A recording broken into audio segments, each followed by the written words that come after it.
আর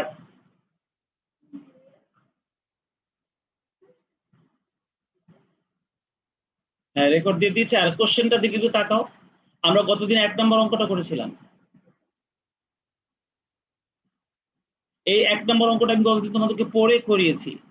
আজকে আমরা 2 নম্বর অঙ্কটা করব। আর এই 2 নম্বর অঙ্কটা করার জন্য আমি কোশ্চেনটা কপি করলাম।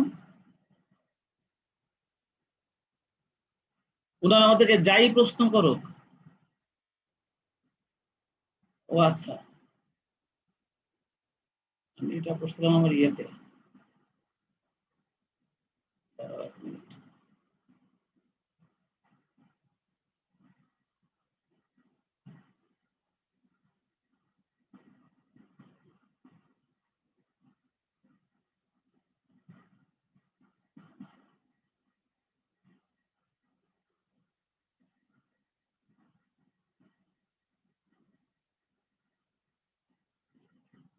এইখানে এই যে 1 নম্বর অঙ্কটা করেছিলাম আমরা গতদিন, আজকে আমরা 2 নম্বর অঙ্কটা এখানেই করব। এটার নিচে আমি কোশ্চেনটা কপি করেছি। স্যার স্ক্রিনটা শেয়ার দিন।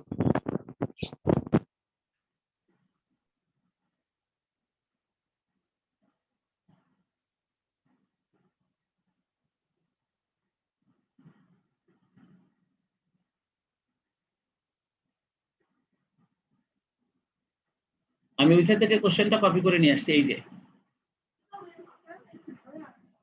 কোনটা বাবা ফ্ল্যাগে খুলতে গেলে কারেন্ট শর্ট করবে। হ্যাঁ আচ্ছা, এই যে 2 নম্বর অঙ্কটা দিকে সবাই একটু তাকাও।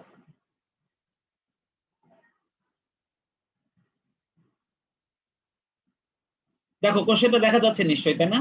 ওনাদের লাস্টের কোশ্চেনটা দেখো, compute need cash capital provided by operating activities. তার মানে need cash provided by operating অ্যাক্টিভিটিসটাই ওনারা আমাদেরকে বের করতে বলছে। Need cash capital provided by operating activities, তার মানে এখানে ওনারা আমাদেরকে অপারেটিং অ্যাক্টিভিটিসটাই বের করতে বলছে। আর এই অপারেটিং অ্যাক্টিভিটিস বের করতে বলছে, প্রশ্নের প্যাটার্নটা কিন্তু স্বাভাবিক না, অস্বাভাবিক। আগের অঙ্কটা যেরকম অস্বাভাবিক প্যাটার্ন ছিল, কিন্তু আমরা সেই অস্বাভাবিক প্যাটার্নকে আমরা আমাদের মতো করে বুঝে অঙ্কটা করেছি। এই কোশ্চেনটা অস্বাভাবিক প্যাটার্ন, এটাও সালের কোশ্চেন। আর এই প্যাটার্ন থেকে আমরা আমাদের এই অঙ্কটা কিভাবে জবাব দিব এখন আমি সেটা দেখাবো তোমাদের। তোমরা দেখো এখানে ওনারা লিখছে Swarna corporation reported net income 50,000। এবার কিন্তু আমাদের নেট ইনকাম ওনারা দিয়ে দিয়েছে, যেটা আমি তোমাদেরকে বলে দিয়েছিলাম যে আমরা ইনডাইরেক্ট মেথডে যদি ক্যাশ ফ্রম অপারেটিং অ্যাক্টিভিটিস করতে যাই, তো ওনারা নেট ইনকামটা আমাদেরকে প্রশ্নের মধ্যে বলে দিবে। এই দেখো বলে দিয়েছে 50,000।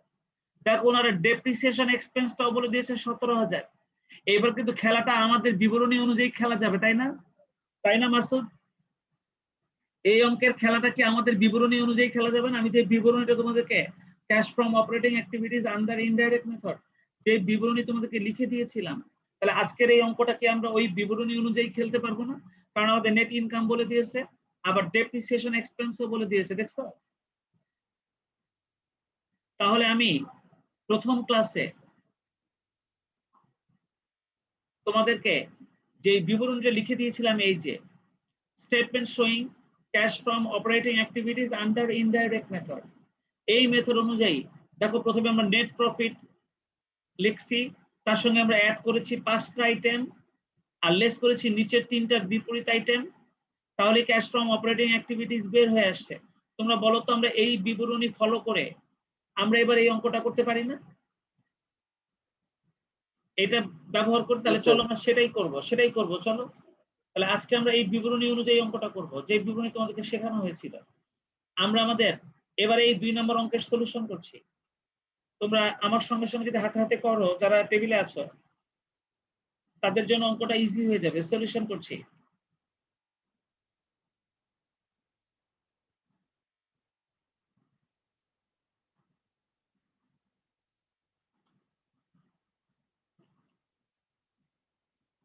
Statement showing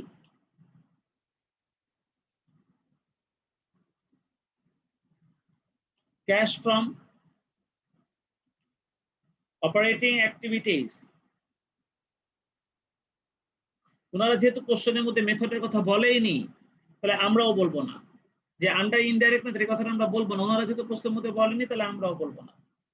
আর এইবার আমরা ওই আমাদের বিবরণী অনুযায়ী ঘর টানবো। চলো আমরা আমাদের বিবরণী অনুযায়ী ঘর টেনে ফেলি। 2টা টাকার ঘর টানবো, একটা পার্টিকুলার্স এর ঘর।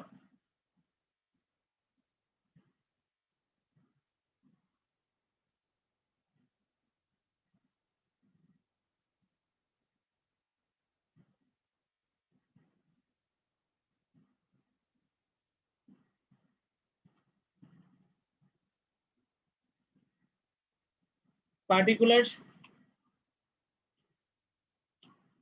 টাকা টাকা,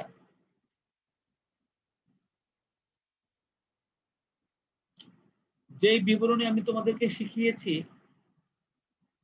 অঙ্ক করার জন্য, ওটাই মূল বিবরণী।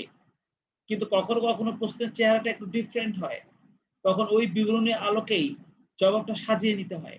বাট আজকের কোশ্চেনটা আগের দিনে থেকে আরো গোছানো, কারণ ওনারা আমাদেরকে ক্যাশ ফ্রম অপারেটিং অ্যাক্টিভিটিস করার জন্য শুরুতে একটা নেট ইনকাম বলে দিয়েছে, তার সাথে ডেপ্রিসিয়েশনটাও বলে দিয়েছে। তাহলে চলো আমরা এই কাজটা করতে গিয়ে প্রথমে লিখে ফেলি নেট ইনকাম। দেখো আমাদের নেট ইনকামটা ছিল 50,000, 2 নম্বর কলামে লিখে দিলাম। এবার আমরা এর সঙ্গে অ্যাড করব 5টা আইটেম।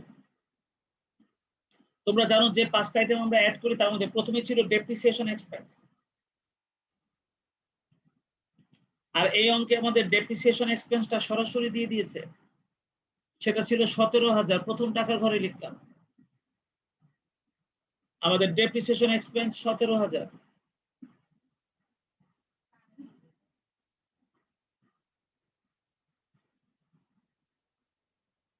আমরা সাধারণত 2 নম্বরে লিখি অ্যামোর্টাইজেশন এক্সপেন্স, কিন্তু আমাদের এই অঙ্কটার মধ্যে কোনো অ্যামোর্টাইজেশন এক্সপেন্স নাই।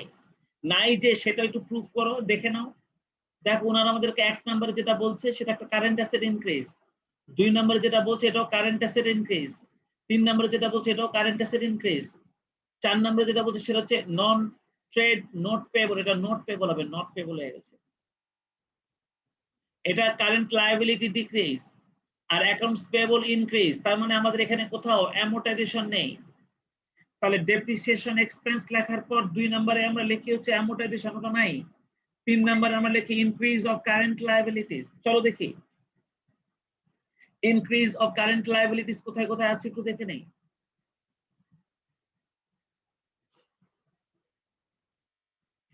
ইনক্রিজ অফ কারেন্ট লায়াবিলিটিস এর আন্ডারে দেখো অ্যাকাউন্টস রিসিভেবলটা current asset, available for sale সিকিউরিটিসটাও কারেন্ট অ্যাসেট।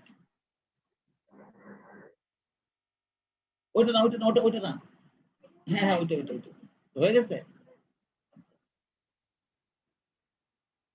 একটাই তো আছে আর কি, অ্যাকাউন্ট পেয়েবল। নন ট্রেড নোট পেয়েবল এটা কিন্তু ডিক্রিজ, এটা কিন্তু কারেন্ট লায়াবিলিটি। নন ট্রেড নোট পেয়েবলটা কিন্তু আমাদের কারেন্ট লায়াবিলিটি, বাট এটা কিন্তু ডিক্রিজ করেছে, তাহলে আমাদের এটা হবে না। কিন্তু অ্যাকাউন্টস পেয়েবলটা আমাদের কারেন্ট লায়াবিলিটি, এই 5 নাম্বারটা এটা কিন্তু কারেন্ট লায়াবিলিটি এবং এটা কিন্তু ইনক্রিজ করেছে। তাহলে যেহেতু এটা ইনক্রিজ করেছে, তাহলে এটাকে আমরা অ্যাড করব।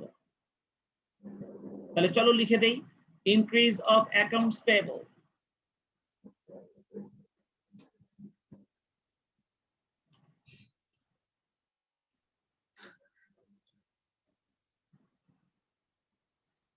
Increase of accounts payable 9,300।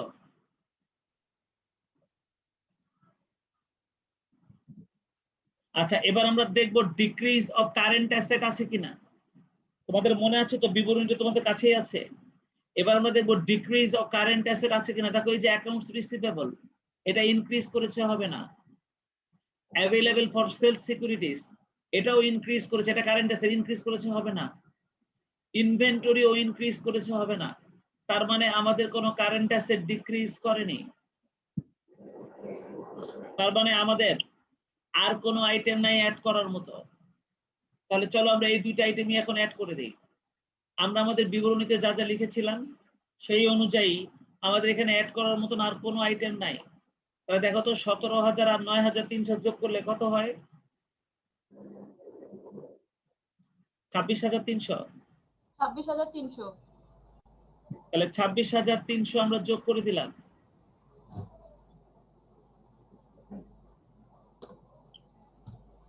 Part B তে যে অঙ্কগুলো এসছে বিভিন্ন পরীক্ষাতে সেগুলোই এখন আমরা লেখার চেষ্টা করছি। তাহলে 50,000 আর 26,300 যোগ করলে 76,300। এবার আমরা এখান থেকে লেস করব।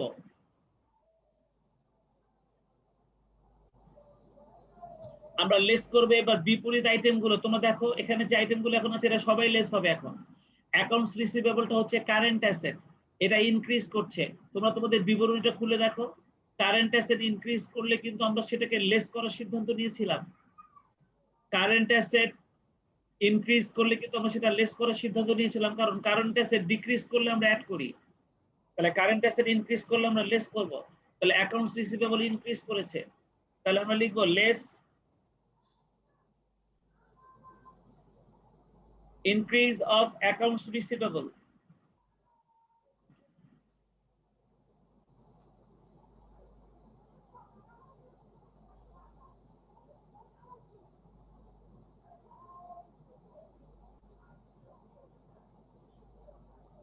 Increase of accounts receivable. দেখো তো আমাদের accounts receivable increase করেছে 11,000, লিখে দাও। এরপর তো আর কোনো কারেন্ট অ্যাসেট ইনক্রিজ করেছে কিনা?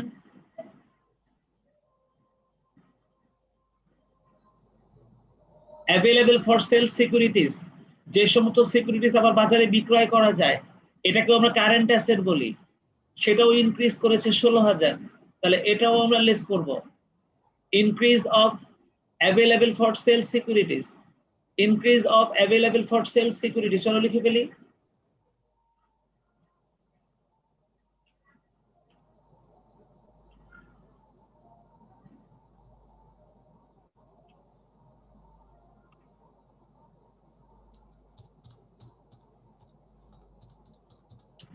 Increase of available for sale securities, available for sale securities ছিল 16,000,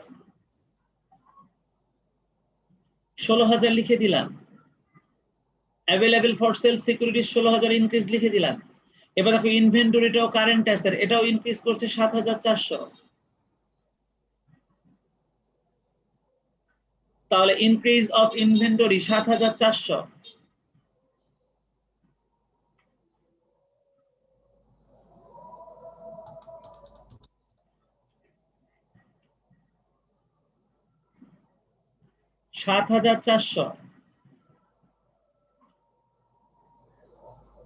এটা আমরা লিখে দিলাম। দেখো আর কোন কারেন্ট অ্যাসেটের ইনক্রিজ আছে কিনা? নোট পেবলটা কারেন্ট লায়াবিলিটি, আর কারেন্ট লায়াবিলিটি ইনক্রিজ করলে আমরা অ্যাড করি, আর ডিক্রিজ করলে আমরা লেস করি। তো এখানে কিন্তু কারেন্ট লায়াবিলিটি ডিক্রিজ করছে। দেখো নন ট্রেড নোট পেবল এটা ডিক্রিজ করেছে, তাহলে নন ট্রেড নোট পেবল ডিক্রিজ করলে এটাকে আমরা লেস করে দেই। তাহলে চলো নন ট্রেড নোট পেবল ডিক্রিজ, এটা আমরা লেস করে দেই।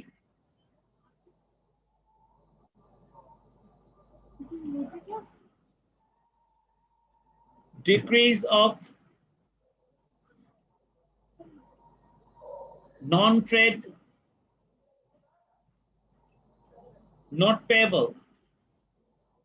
আর আজকে আমি যে অঙ্কটা এখন করছি তা সম্পূর্ণ তোমাদেরকে যে বিবরণীটা আমি লিখে দিয়েছি সেই বিবরণী অনুযায়ী করছি, তাই আমি নিশ্চিন্তে করে যেতে পারি। দেখো নন ট্রেড নট পেবলটা ইনক্রিজ ডিক্রিজ করেছে 15,000, তাহলে লিখে দিলাম 15,000। তাহলে দেখো তো এই সবগুলো মিলে আমাদের মোট অ্যামাউন্টটা কত হয়?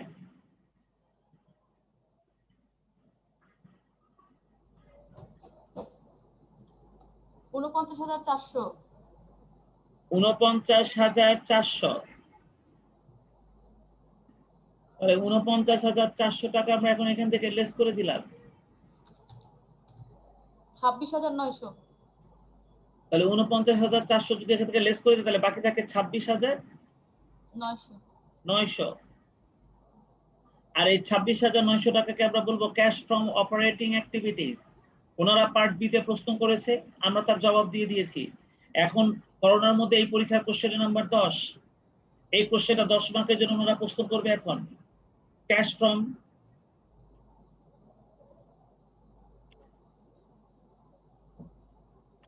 অপারেটিং অ্যাক্টিভিটিস আমরা ক্যাশ ফ্রম অপারেটিং অ্যাক্টিভিটিস বের করে ফেললাম।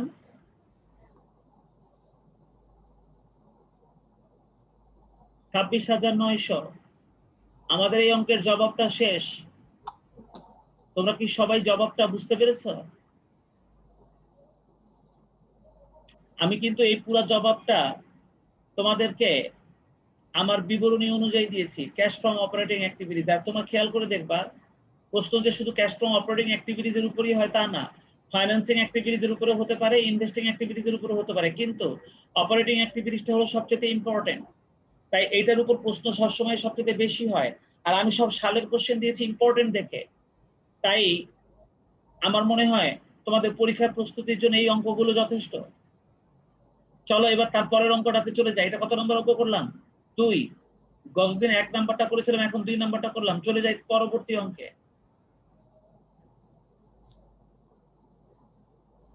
1 নম্বর অঙ্কটা করা হয়ে গেছে, 2 নম্বর অঙ্কটা করা হয়ে গেছে। এবার 3 নম্বর অঙ্কটা দেখো, ওনারা প্রশ্নের মধ্যে বলছে prepare the operating activity section of the statement of cash flow for 2012 using the indirect method। একদম সুন্দর প্রশ্ন। এইটা আমি বললাম না যে এইটার উপরে প্রশ্ন ওনারা সবচেয়ে বেশি করে। দেখো এই অঙ্কটার মধ্যে প্রশ্ন করেছে যে তুমি ক্যাশ ফ্রম অপারেটিং অ্যাক্টিভিটিস বের করো আন্ডার ইনডাইরেক্ট মেথড। ঠিক আছে, আমরা এই অঙ্কটার জবাবও এখন শিখব।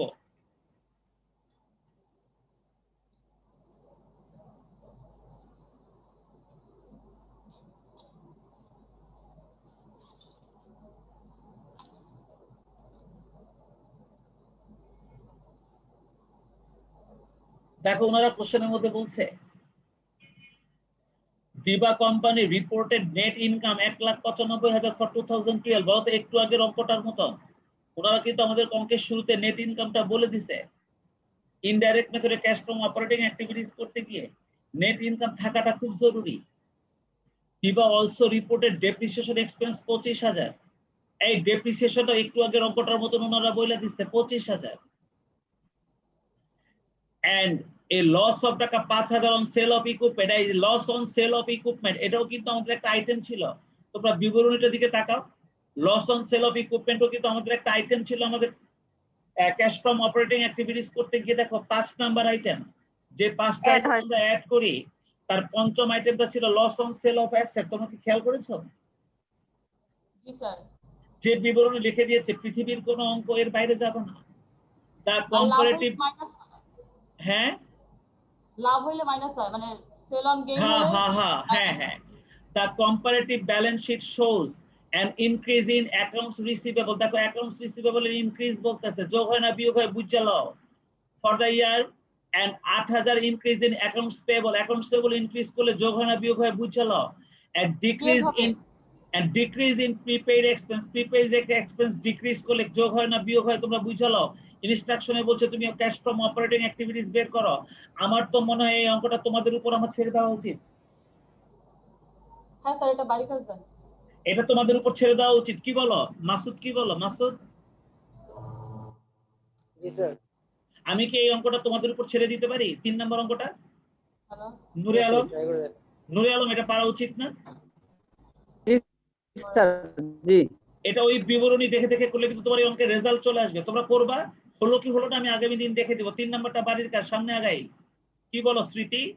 একটু দ্রুত স্যার, হয়ে এটা যাচ্ছে বাড়ি নাকি? কাজ। শ্রুতি না একটু না স্যার, সেম একটু অঙ্ক করে সময় নষ্ট না করি। না একটু দ্রুত হয়ে যাচ্ছে নাকি? একটু দ্রুত হয়ে যাচ্ছে? না স্যার লিখে দেন। না না স্যার, যেহেতু একই, শুধু শুধু ওখানে সময় নষ্ট না করে একটা নতুন অঙ্কে যাই তাহলে তো ভালো। তোমরা দেখো এই 4 নম্বর অঙ্কটা হচ্ছে ক্যাশ ফ্রম অপারেটিং অ্যাক্টিভিটিজ এর ডাইরেক্ট মেথড। আমি এই অঙ্কটাকে লাল করে রাখলাম কেন জানো? আমি ইনডাইরেক্ট মেথডের বিবরণী তোমাদেরকে লিখে দিয়েছি, আমি ডাইরেক্ট মেথডের বিবরণীটা এখনো লেখিনি। আমি ইনডাইরেক্ট মেথডের কয়েকটা অঙ্ক করাই নেই, আমি এটা বাদ দেব না, এটা আমি করাই দেব। কিন্তু ইনডাইরেক্ট মেথডে কতগুলো অঙ্ক করাই নেই, পরে আমি ডাইরেক্ট মেথডটা করাই, আমি তখন এই অঙ্কটা সলভ করব। বুঝতে পেরেছো? এটা ডাইরেক্ট মেথড আমি লাল করে রাখলাম, মানে এটা এখনো সলভ করি না, করব পরে করব। আমরা আগে ইনডাইরেক্ট গুলো একটু শেষ করে নেই, বুঝছো? এটা ডাইরেক্ট। এবার আসো 5 নম্বর অঙ্কটা।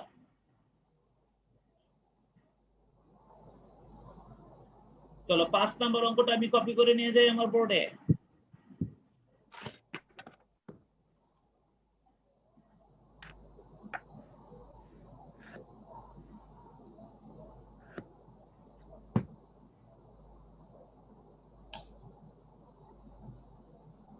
এইবার দেখো, prepare a statement showing cash provided বা ইউজ বাই ফাইন্যান্সিং অ্যাক্টিভিটিস। এই যে অনেকদিন পর ফাইন্যান্সিং অ্যাক্টিভিটিস এর আইটেম পাইছি।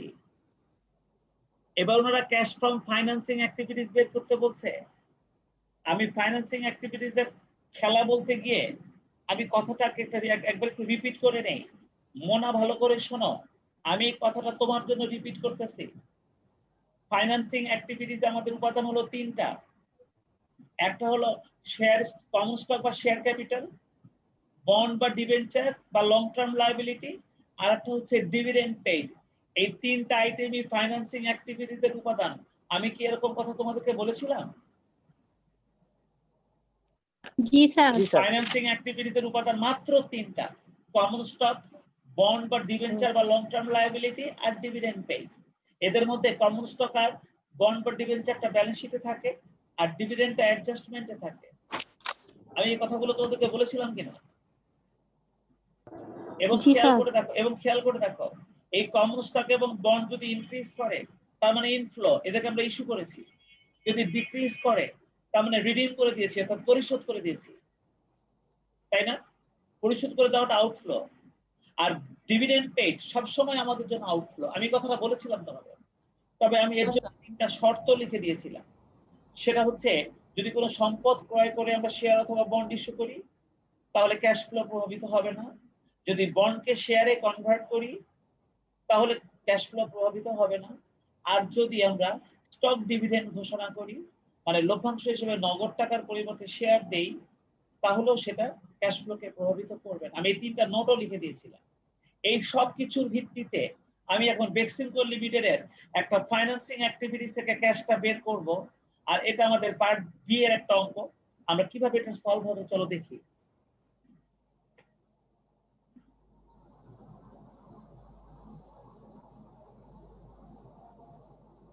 আমি এখন এটা সলিউশন করছি।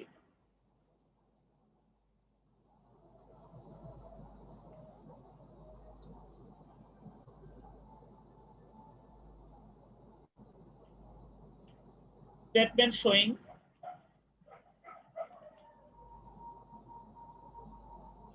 cash from financing activities. Statement showing cash from financing activities. আমরা ফাইন্যান্সিং অ্যাক্টিভিটিস থেকে কি পরিমাণ নগদ টাকা আমাদের আসছে আমরা সেটা এখন এখান থেকে বিশ্লেষণ করব।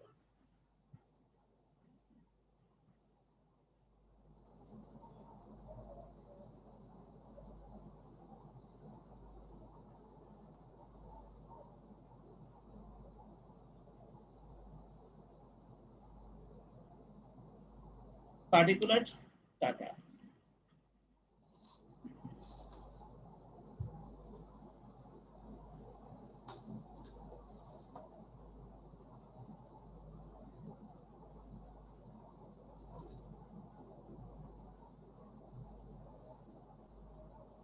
দেখো তো প্রথমেই লিখছে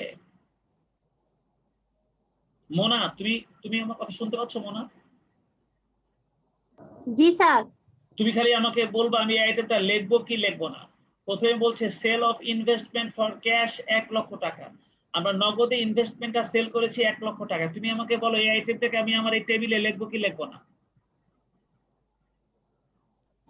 স্যার এটা মনে হয় ইনভেস্টমেন্টে যাবে।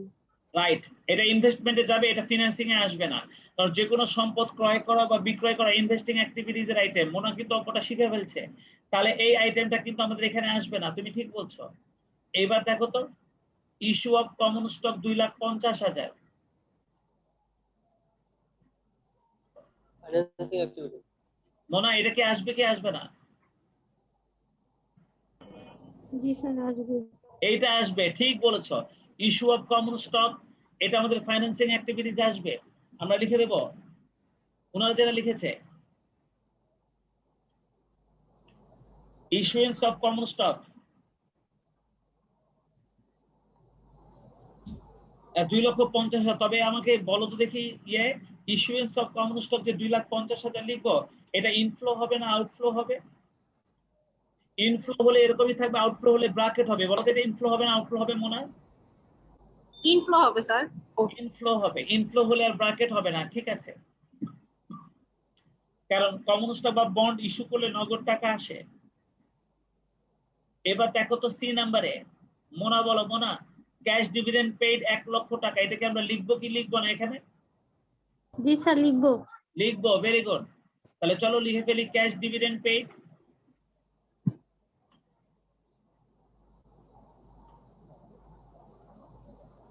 ক্যাশ ডিভিডেন্ড পেইড 1 লক্ষ টাকা।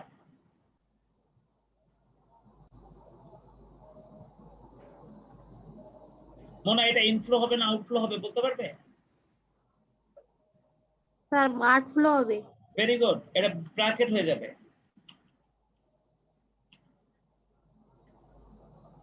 ক্যাশ ডিভিডেন্ড চলে গেল। এইবার দেখি তো কে পারে এটা। স্মৃতি বলবা, স্মৃতি, purchase of treasury stock. Sir এটা হবে, আউটফ্লো হবে। মানে আসবে কি আসবে না সেটা বলো। পারচেজ অফ ট্রেজারি স্টক আসবে তো? আসবে, সঠিক উত্তর। এবার আসবে আউটফ্লো, ইনফ্লো হবে না আউটফ্লো হবে? আউটফ্লো হবে ব্র্যাকেটে। সেল অফ ট্রেজারি স্টক এটা হবে ইনফ্লো।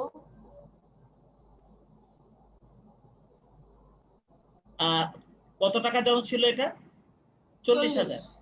ও বলছে এটা আউটফ্লো হবে। আচ্ছা, তোমাদের মধ্যে কি কেউ আমাকে এটা নিয়ে প্রশ্ন করতে চাও যে কেন এটা বসলো এবং কেন এটা আউটফ্লো হলো? কেউ কি কোশ্চেন করতে চাও নাকি সবাই বুঝছো? স্যার এটা তো কারেন্ট স্টক, কারেন্ট অ্যাসেট, তো এটা এখানে স্যার এখানে এটা কেন তো আসবে? ইনভেস্টের মধ্যে আসবে। হ্যাঁ, আবার বলো। রঞ্জন বলছে পারচেজ অফ ট্রেজারি স্টকটা current asset. Ranjan, treasury stock মানে হলো কোম্পানি যখন তার নিজেরই ইস্যু করা শেয়ার বাজার থেকে কিনে নেয় তখনই সেটাকে আমরা ট্রেজারি স্টক বলি, তাই না? হ্যাঁ, আমরা ট্রেজারি এখন স্টক বলি, কিন্তু স্যার এটা কারেন্ট অ্যাসেট না। না, শোনো আমি বলি, এটা কারেন্ট অ্যাসেট হলেও কিন্তু এটা কমন স্টকের সঙ্গে রিলেটেড, তাই না? আচ্ছা, আমি কিন্তু বলেছিলাম কমন স্টক, বন্ড অথবা ডিভিডেন্ড, এদের সঙ্গে যে কোনো আইটেম রিলেটেড হবে, এরা সবাই ফাইন্যান্সিং অ্যাক্টিভিটিতে যাবে, বলছিলাম না? বুঝতে পারছি। তো এই কারণে যেহেতু ট্রেজারি স্টকটা কমন স্টকের সঙ্গে রিলেটেড, সেজন্য এটা ফাইন্যান্সিং অ্যাক্টিভিটিতে আসবে, বুঝতে পেরেছো? আর সেই ট্রেজারি হিসাবে স্টক, ঠিক আছে স্যার। হ্যাঁ, আর যদি আমরা মানে কারেন্ট অ্যাসেট হিসেবে ট্রিট করি তাহলে তো আপনার ক্যাশ ফ্লোতে যায়। আসলে ব্যাপারটা হলো কি, ট্রেজারি স্টক কিন্তু কারেন্ট অ্যাসেটও না। ট্রেজারি স্টক কিন্তু শেয়ার ক্যাপিটালের সঙ্গে রিলেটেড, কিন্তু স্টক হোল্ডার্স ইকুইটির পরিমাণকে চেঞ্জ করে, এটা কিন্তু কারেন্ট অ্যাসেট না। আমরা কিন্তু ট্রেজারি স্টককে স্টক হোল্ডার্স ইকুইটিতে লিখি, ঠিক কি না? ট্রেজারি স্টক তো একটা শেয়ার হোল্ডারদের ইকুইটি, আমরা শেয়ার কিন্তু এটা হোল্ডারদের স্টক একটা আমরা কিন্তু এটা stock holders equity. Stock holder ক্যাপিটালের একটা আইটেম, এটা কারেন্ট হ্যাঁ, অ্যাসেট হাসান, হবে। তার আমি 1 মিনিট দেখে নিই, সোয়ার কাছে ফোন ছিল তো।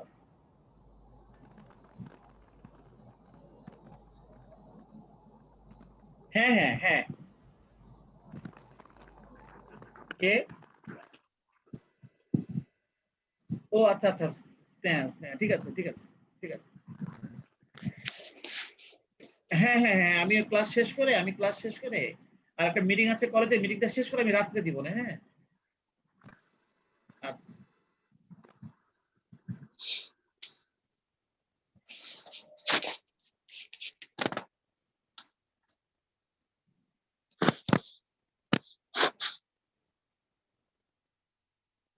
তাহলে এই কারণে এই ট্রেজারি স্টকটা আমাদের এখানে এসছে। তবে ট্রেজারি স্টক পারচেজ করা মানে আমাদের ইস্যু করা শেয়ার আমরাই বাজার থেকে কিনে নিচ্ছি, সো আমাদের নগদ টাকা কিন্তু চলে যাচ্ছে, সেজন্য কিন্তু এটা আউটফ্লো হবে। তাই স্মৃতির জবাবটা ঠিক আছে। তোমরাও কিন্তু আইটেমগুলো একটু বুঝে নিও, অঙ্কটা কিন্তু অনেক ইম্পর্টেন্ট। আচ্ছা মোনা, এবার সেল অফ ট্রেজারি স্টক,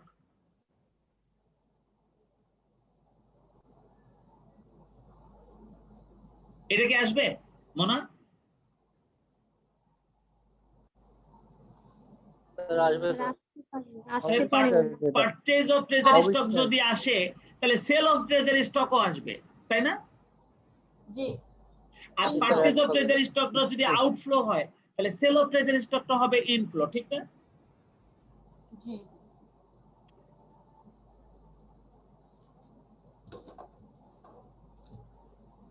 আর এটার পরিমাণটা কত ছিল? 10,000। এটা তোমরা জানো কিনা সেজন্য এই প্রশ্নটা পরীক্ষাতে এসছে। তোমরা তোমাদের প্রশ্ন ঘাটলেও পাবে সালের কোশ্চেনের মধ্যে, কারণ তোমাদের গাইড বইয়ের মধ্যে তো খালি প্রিলিমিনারি বা ডিগ্রি কোশ্চেনই দেয় না, ওরা অনার্সের কোশ্চেনও দেয়। তাহলে সেল অফ ট্রেজারি স্টক 10,000 এটা আমাদের ইনফ্লো, আমাদের কিন্তু আর কোনো ঘটনা নাই, আর কোনো ঘটনা এখানে নাই। তাহলে চলো এবার আমরা এটা সবগুলো যোগ বিয়োগ করে ফেলি, তাহলে কিন্তু আমরা পেয়ে যাব আমাদের 10 মার্কের জবাব। 2,10,000 করোনাকালীন টাইমে এখন এটারই মান কি 10 এখন।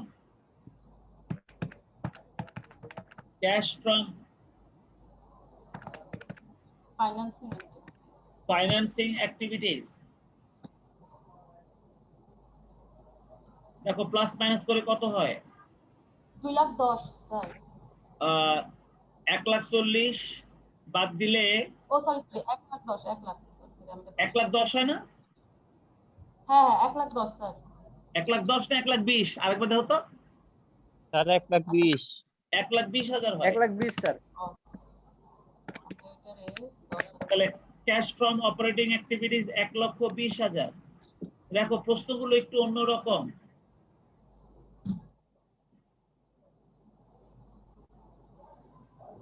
প্রশ্নগুলো একটু অন্যরকম, কিন্তু চেষ্টা করলে কিন্তু এগুলো পারা যাবে এবং এগুলো পারতে হবে।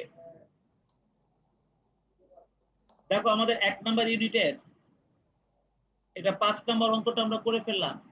চলে যাও সামনে। আমি খালি একটা অঙ্ক বাকি রেখেছি, এটা ডাইরেক্ট মেথড, সেই জন্য। এইবার দেখো আমরা পার্ট সি এর 10 মার্কের বড় একটা অঙ্ক পেয়ে গেছি। এই যে একটা বড় অঙ্ক পার্ট সি এর, এটা একটা পূর্ণাঙ্গ cash flow statement part C এর। আর তোমাদের একটা মজার ছোট জিনিস অঙ্ক খুঁজে মুজে আমাদের আরেকটা বাড়ি কাজ দেন। হ্যাঁ কি কও? ছোট অঙ্ক খুঁজে দিতে আরো একটা বাড়ি কাজ দিয়ে দেন। আরে বড় একখান বাড়ি কাজ করো না, অসুবিধা কি? না স্যার, এই যে বড় একখান করে দেই, এখন বড় একখান অনেকটা করে দেই, এখন তো টাইম আছে অনেক, একটা বড় একখান করে দেই। জি স্যার, হ্যাঁ বড়টা করে বড় দেন। আর একখান বাড়ি কাজ দিয়ে দেই, অসুবিধা কি? আচ্ছা, মাসুদ তাও তুমি হয়। খালি খেয়াল করো, এই যে পার্ট সি যে 6 নম্বর অঙ্কটা দেখো, এই যে অঙ্কটা কত বড়, এই যে অঙ্কটা, এই যে অ্যাডজাস্টমেন্ট, এই যে ওনারা খালি বলছে prepare statement of cash flows for the year ended December 31, 2003 using the indirect method. দেখছো কত সুন্দর করে ওনারা প্রশ্নটা বলছে, দেখছো নাকি? কিন্তু আমি এই পুরো অঙ্কটা যখন করব, তোমরা খালি খেয়াল করবা, আমি কিন্তু প্রশ্নটা না পড়েই অঙ্কটা করব। খেয়াল করো, প্রশ্নটা না পড়েই অঙ্কটা করব, কারণ আমি তোমাদেরকে যে বিবরণী লিখে দিয়েছি, এই অঙ্কটা ওই বিবরণীর বাইরে যেতে পারবে না। খালি এই অঙ্কটা বলে না, পৃথিবীর কোনো অঙ্ক ওই বিবরণীর বাইরে যেতে পারে না। আর তাই আমি প্রশ্নটা না পড়েই আমি ইচ্ছা করে কোশ্চেনটা সলভ করতে পারি। কিভাবে করতে পারি তোমরা খালি একটু দেখো। খালি বিবরণীটা যদি তোমাদের মুখস্থ থাকে, তাহলে তোমরাও এভাবে অঙ্কটা করতে পারবে। চলো আমি অঙ্ক প্রশ্নটাকে এখানে নিয়ে আসছি। আমি কোশ্চেনটা এখানে নিয়ে এসেছি। এবার আমি অঙ্কটা তোমাদের সঙ্গে শেয়ার করব।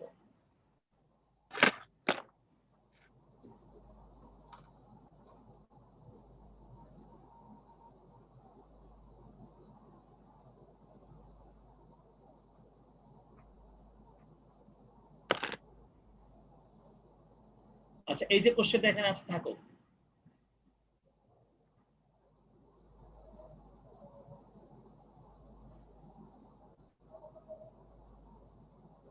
আমি খালি একটা কাজ করি, অ্যাডজাস্টমেন্ট গুলোকে আলাদা আলাদা করে দেই। এটা 1 নাম্বার অ্যাডজাস্টমেন্ট,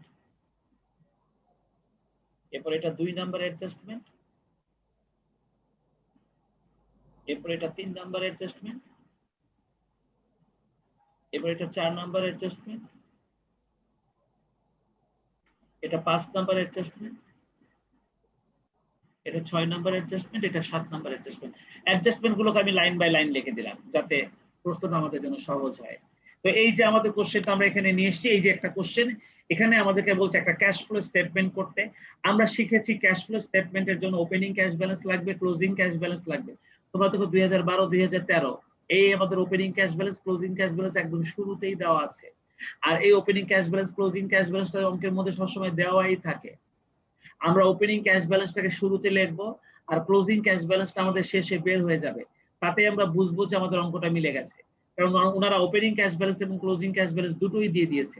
আমি ওপেনিং ক্যাশ ব্যালেন্স আমাদের ক্যাশ ফ্লো স্টেটমেন্টের শুরুতে লিখবো, আর ক্লোজিং ক্যাশ ব্যালেন্স আমাদের এই 38,000 বের হয়ে আসবে। আর আমি তোমাদেরকে একদম প্রথমে যে বিবরণীটা শিখিয়েছিলাম, আমি একদম প্রথমেই তোমাদেরকে যে বিবরণীটা লিখে দিয়েছিলাম, এই যে প্রথমে এই যে বিবরণীটা, এই যে আমাদের ক্যাশ ফ্লো স্টেটমেন্ট, এই যে আমাদের ওপেনিং ক্যাশ ব্যালেন্স, এটা আমাদের প্রশ্নের মধ্যে দেওয়া আছে, এই যে আমাদের ক্লোজিং ক্যাশ ব্যালেন্স, এটা আমাদের প্রশ্নের মধ্যে দেওয়া আছে, এই দুটো ব্যালেন্স আমাদের প্রশ্নের মধ্যে দেওয়া আছে। আমরা দেখে দেখে বসাবো, আমাদের প্রথমটা দেখে দেখে বসাবো, শেষেরটা ওটার সঙ্গে মিলে যাবে। খালি মাঝখানের এই তিনটা অ্যাক্টিভিটিস আমাদেরকে খালি ক্যালকুলেশন করতে হবে এই অঙ্কে। তার মধ্যে ক্যাশ ফ্রম অপারেটিং অ্যাক্টিভিটিসটা আমরা ইনডাইরেক্ট মেথডে আলাদাভাবে করে নেব, একসাথেও করা যায়, সবাই একসাথে করে তাতে তাদের কষ্টটা বেশি হয়। আর আমরা আলাদাভাবে ক্যাশ ফ্রম অপারেটিং অ্যাক্টিভিটিসটাকে বের করে নেব, আর বাকি দুইটা অ্যাক্টিভিটিস সরাসরি এই ক্যাশ ফ্লোর ভিতরেই করব। তাহলে আমাদের কাছে অঙ্কটা আরো ইজি লাগবে। একসাথে একটা বিবরণীর মধ্যেও করা যায়, এরকম একটা বিবরণী করে তার ভিতরেও করা যায়, কিন্তু অপারেটিং অ্যাক্টিভিটিসটা যদি আমরা আলাদাভাবে করে নেই, আমাদের কাজটা অনেক সহজ হবে, অনেক সুন্দর হবে, এবং এটা শিক্ষকও